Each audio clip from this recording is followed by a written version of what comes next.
Hello everybody, I'm Benjamin Vaughn. I'm a residential bat specialist here in Ontario, Canada, and this video is on the 5 most common bat proofing mistakes made by non-specialists.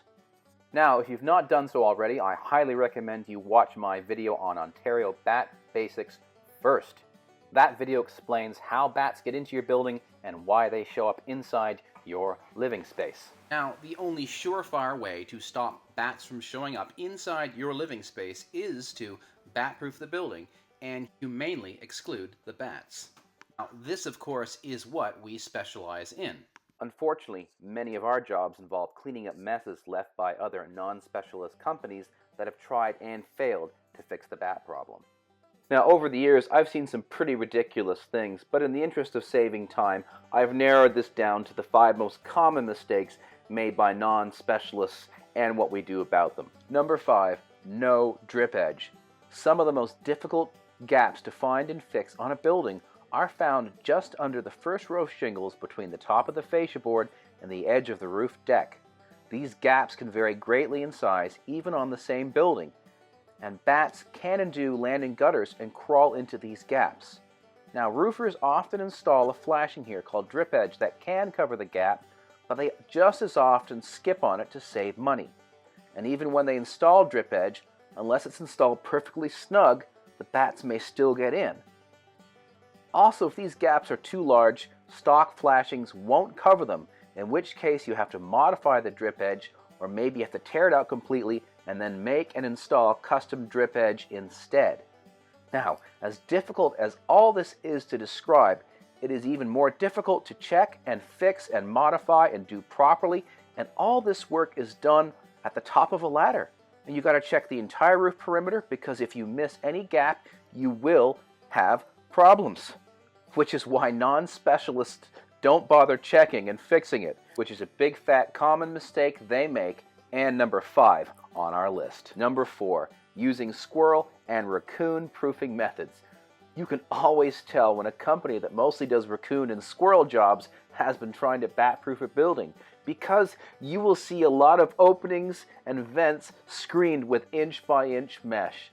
Now, while this mesh is highly effective at keeping out raccoons and squirrels, it is completely useless against bats, because they can and do easily squeeze through this size of mesh.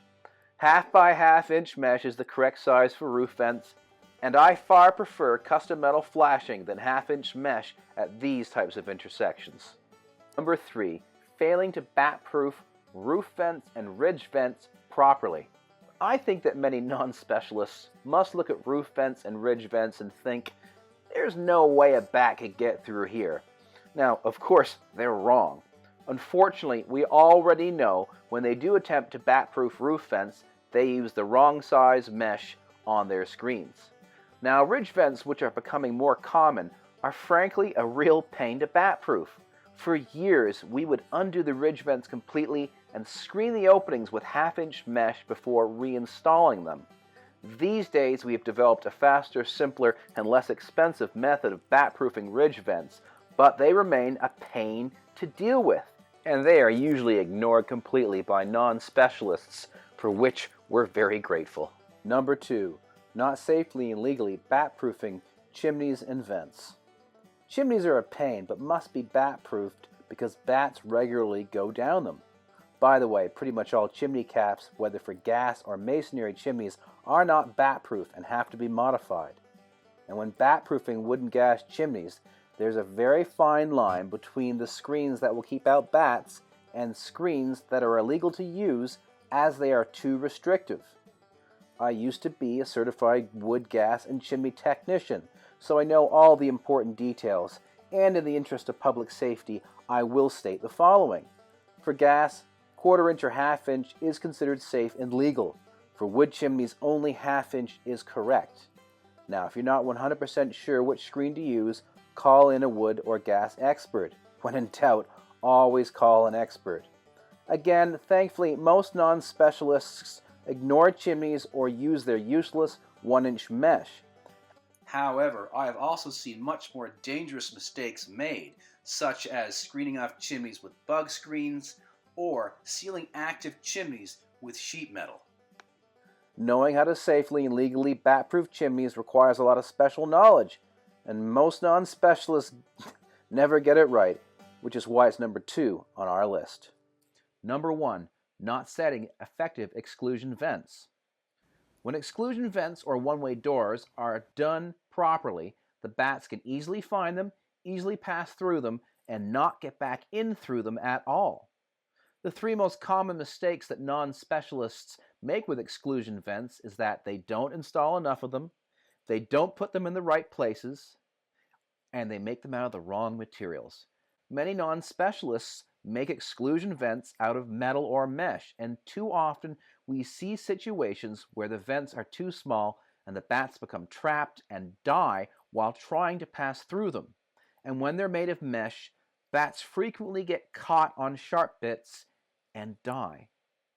In my not very humble opinion, one-way doors should only be made of soft plastic and always be large enough for bats to pass through easily. Any kind of exclusion vent that forces a bat to squeeze through is just a bad idea. Eventually a bat will get stuck, which may prevent other bats from getting out of the building as well. Knowing where and how to set exclusion vents properly is an art that takes years to learn. Unfortunately, non-specialists frequently get this type of thing wrong, and the results are often deadly for the bats.